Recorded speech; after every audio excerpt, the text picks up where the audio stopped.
নমস্কার সকলকে, আবারও ফিরেছি নতুন একটা ভিডিও নিয়ে। আর আজকের ভিডিওতে আমি বলবো যে আপনি 2024 সালে দাঁড়িয়ে আপনি একটা শর্ট চ্যানেল ক্রিয়েট করেছেন, ভিউজ আসছে না। কি কারণে ভিউজ আসছে না সেটা হয়তো আপনি বুঝতেই পারছেন না। তো আপনি যদি সঠিক নিয়মে যদি ভিডিও আপলোড না করেন, সঠিক নিয়মে যদি ভিডিও শুট না করতে পারেন, তাহলে কিন্তু আপনি আপনার ভিডিওতে ভিউজ আনতে পারবেন না, চ্যানেলকে গ্রো করাতে পারবেন না। সঠিকভাবে যদি আপনি ভিডিও শুট করেন এবং সঠিক নিয়মে যদি আপনি ভিডিও আপলোড করেন, তাহলে কিন্তু আপনার ভিডিওতে ভিউজ অটোমেটিক আসবে। তো আজকের এই ভিডিওতে সেটাই আমি বলবো যে একটা শর্ট ভিডিও কিভাবে শুট করতে হবে বা কিভাবে এডিট করতে হবে এবং কিভাবে আপলোড করতে হবে, সেটাই আমি আপনাদের দেখিয়ে দেবো। তো চলুন, আমি আমার এই ফোনটা নিয়েছি। তো দেখতে পাচ্ছেন, আমরা কিন্তু ইউটিউবে যে লং ভিডিও যদি যদি আপনি ক্রিয়েট করেন, তাহলে কিন্তু আপনাকে এইভাবে ধরতে হবে, ফোনটা এইভাবে ধরতে হবে। এইভাবে এইভাবে ধরে কিন্তু এইভাবে ধরার পর 16:9 রেশিওতে আপনাকে ইউটিউব যদি লং ভিডিও ক্রিয়েট করেন, তাহলে সেখানে সেইভাবে কিন্তু আপনাকে ভিডিওটা শুট করতে হবে।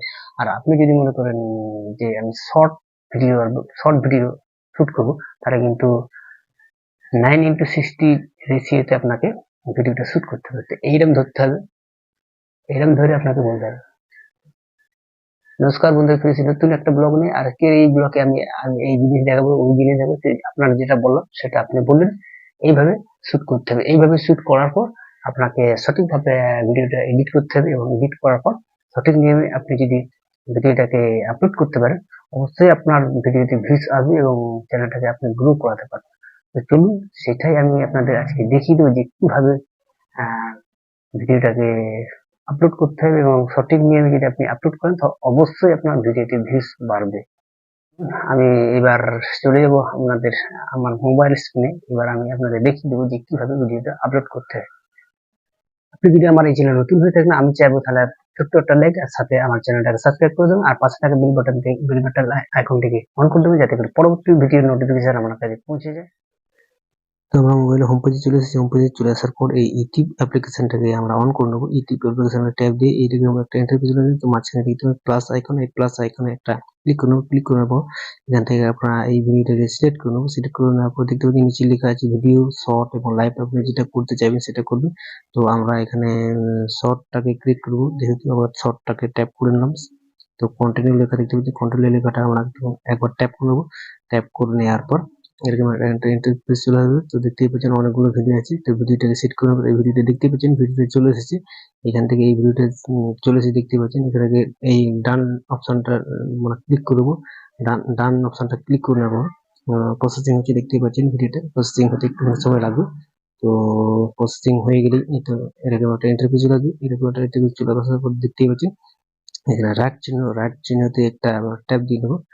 রাইট চিহ্নে একটা ট্যাপ দিয়ে নেওয়ার পর তো এরকম একটা ইন্টারফেস চলে আসবে। দেখতেই পাচ্ছেন এখানে আছে এই নেক্সট নেক্সট লেখাটা ট্যাপ দিয়ে নেবো। ট্যাপ দিয়ে নেওয়ার পর এরকম ইন্টারফেস চলে আসবে। দেখতে পাচ্ছেন এখানে লেখা আছে ক্যাপশন এর শর্ট, মানে এখানে বলা হচ্ছে যে আপনি আপনার ক্যাপশনটা যেটা বলা হচ্ছে সেটা হচ্ছে অ্যাকচুয়ালি মানে আপনাকে টাইটেল জন্য বলা হচ্ছে। টাইটেল আপনি কি দিবেন এখানে, এবং বাঁদিকে এই পেন্সিল আইকনটা ওখান থেকে কিন্তু দেখতে পাচ্ছেন পেন্সিল আইকন। এখান থেকে কিন্তু আপনারা এই ভিডিওর থাম্বনেলটাকে অ্যাকচুয়ালি শর্ট ভিডিওর থাম্বনেল আলাদা করে সেট হয় না। তো এই ভিডিও যে কোনো একটা পার্টকে আপনি আপনার এখান থেকে সেট করতে পারেন। তো আমি এখান থেকে যে কোনো একটা পার্টকে আমি একটুখানি সেট করে দেখাচ্ছি কিভাবে থাম্বনেলটা সেট করতে হয়। তো আমার এই ভিডিওর যে কোনো একটা আপনার পছন্দ মতো যে কোনো একটা পার্টকে আপনি সেট করবেন। তো আমি আমার এখান থেকে আমার এই পার্টটাকে আমি হ্যাঁ, এই পার্টটাকে আমি এখান থেকে সেট করে নিলাম। তো এটাই আমার শর্ট ভিডিওর যে থাম্বনেল সেটা এখানে শো করবে। তো আমি এখান থেকে এবার ডান অপশনে ক্লিক করে দিলাম। ডান অপশনে ক্লিক করে দেওয়ার পর এরকম একটা ইন্টারফেস চলে আসবে। তো এখানে আমি টাইটেল লিখে দেবো। তো টাইটেলটা আমি এখান থেকে লিখে দেবো। আপনি আপনার ভিডিও রিলেটেড যেটা টাইটেল, সেই টাইটেল আপনি দিবেন। তো আমি এখানে যেহেতু আমার টেক চ্যানেল, তো টেক রিলেটেড আমি এখানে ভিডিও টাইটেল দিয়ে দিচ্ছি। ভিডিও আপলোড করার সঠিক টাইটেলটা দিয়ে দিচ্ছি। টাইটেল দেওয়ার পর এখানে কিছু হ্যাশট্যাগ ব্যবহার করতে হবে আপনাকে। তো এখানে আমি হ্যাশট্যাগ কিছু দেবো। যে হ্যাশট্যাগ দেওয়ার মানে হচ্ছে আপনাকে যেটা মানে মানুষ যেটা সার্চ করলে যেটাকে আপনার ভিডিওটা শো করবে সেই হ্যাশট্যাগ আপনাকে দিতে হবে, যেহেতু আপনি আপনার শর্ট ভিডিও মানে আপলোড করছেন, তাই শর্ট ভিডিও যাতে কিভাবে সার্চ করলে পাবেন সেখানে আপনাকে সেই রকম হ্যাশট্যাগ দিতে হবে। এখানে আমি দিয়ে দেবো হ্যাশট্যাগ শর্ট, এখানে আমি হ্যাশট্যাগ শর্ট দিয়ে দিলাম। তো আরেকটা শর্ট দেবো, আরেকটা হ্যাশট্যাগ দিয়ে দেবো শর্ট ভিডিও। এখানে আমি লিখে দিচ্ছি, দেখতেই পাচ্ছেন শর্ট ভিডিও আমি লিখে দিলাম। শর্ট ভিডিও লেখার পর আমি আরেকটা দিয়ে দেবো, আরেকটা হ্যাশট্যাগ দিয়ে দেবো শর্টস, হ্যাশট্যাগ শর্টস। মানে এই মানে হ্যাশট্যাগের মাধ্যমে আপনার ভিডিওটা কিন্তু র্যাঙ্ক করবে, এবং র্যাঙ্ক করলেই মানুষ যখন সার্চ করবে সেই ভিডিওটা আপনার মানে মানুষের কাছে পৌঁছে যাবে। তো এখানে হ্যাশট্যাগ দেওয়ার পর কিছু আপনার রিলেটেড কিছু বড় চ্যানেলের নাম এখানে মেনশন করে দিতে হবে।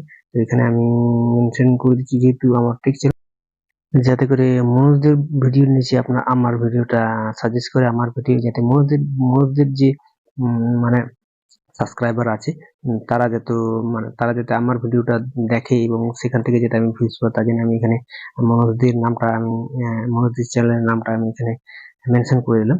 তো এইবার আমরা চলে আসবো নিচের দিকে, ভিজিবিলিটি দেখতে পাচ্ছেন। এখানে ভিজিবিলিটি সবসময় আপনাকে আনলিস্টেড করে রেখে দেবে, দেখতে পাচ্ছেন উপরে আছে পাবলিক, মাঝখানে আছে আনলিস্টেড এবং প্রাইভেট আছে। আপনার এখানে কিন্তু সবসময়ের জন্য আনলিস্টেড করে রাখতে হবে, যাতে করে ভিডিওটা আপলোড করার সাথে সাথে মানে কেউ দেখতে না পারে, এবং ভিডিওটা আপলোড করার পর যে অনেক কিছু সেটিং থাকে সেই সেটিংগুলো বা এরপরে চলে গেল লোকেশন, আপনি কোন লোকেশন আপনার ভিডিওটাকে দেখাতে চান। তো এখানে আমি সার্চ করেছি, তো আমি ইন্ডিয়া থাকি বা ইন্ডিয়া থেকে আমি ভিডিওটা এডিট করছি, তাই ইন্ডিয়াকে আমি সিলেক্ট করে নিলাম, দেখতেই পাচ্ছেন। এবং তারপরেটা আছে অডিয়েন্স। এই অডিয়েন্সটা অনেক কিন্তু গুরুত্বপূর্ণ আপনার ভিডিওতে ভিউজ বাড়ানো বা ভিডিও র্যাঙ্ক করবে জেনে। এখানে দেখতে পাচ্ছেন আপনি কি বড়দের জন্য ভিডিওটা বানাচ্ছেন না ছোটদের। এখানে যদি আপনি বড়দের জন্য বানান তাহলে অবশ্যই no it's made for kids করতে হবে, আর আপনি যদি বাচ্চাদের জন্য ভিডিওটা বানাচ্ছেন তাহলে yes it's made for kids এভাবে কিন্তু আপনাকে লিখতে হবে, অন করতে হবে। তো রিলেটেড ভিডিও আপনি এখানে দেখতে পাচ্ছেন, আপনি কোন ভিডিওটাকে এখানে প্রমোশন করতে যাচ্ছেন সেটা এখানে লেখা আছে। আপনি নিজে কিন্তু আপনার ভিডিওটাকে প্রমোশন করতে পারবেন, যে ভিডিওটা প্রমোশন করবেন সেই ভিডিওটা এখানে সেট করতে হবে। তো সেট করার পর দেখতে পাচ্ছেন allow video and audio remixing. এখানে বলা হচ্ছে যে আপনি আপনার ভিডিওটা কি অন্য কেউ যাতে রিমিক্স করতে পারে সেখানে কি আপনি অনুমতি দিচ্ছেন বা দিচ্ছেন না, এখানে বলা আছে, দেখতে পাচ্ছেন। এটা কিন্তু সবসময়ের জন্য অ্যালাউ করে রাখতে হবে, যাতে করে আপনার ভিডিওটা কেউ রিমিক্স করতে পারে, সেখানে কিন্তু আপনারই অনেক ফায়দা হবে, যাতে আপনার ভিউজ বাড়বে। তো বুঝতেই পারছেন এইভাবে। এবং তারপর দেখতে পাচ্ছেন এই আপলোড শর্ট, এখানে আপলোড শর্টে যদি আপনি ক্লিক করেন তো অটোমেটিক আপনার ভিডিওটা, বন্ধুরা এইভাবে যদি আপনি ভিডিও আপলোড করতে পারেন এবং ভিডিও যদি ভিউজ আনতে পারেন তাহলে অবশ্যই আপনি আপনার 10 মিলিয়ন ভিউজ কমপ্লিট করতে পারবেন, আপনার চ্যানেলটাকে মনিটাইজ করতে পারবেন। তো নেক্সট ভিডিওতে আবার দেখা হবে, ততদিন সুস্থ থাকুন, ভালো থাকুন, সঙ্গে থাকুন। আর আপনি যদি আমার চ্যানেলে প্রথম হয়ে থাকেন অবশ্যই একটা ছোট্ট একটা লাইক দিবেন আর সাথে করে সাবস্ক্রাইব করে দেবেন। তো যাই হোক ভিডিওটা আমি বেশি বাড়াবো না। জয় হোক ইন্ডিয়া, জয় হোক ইন্ডিয়া।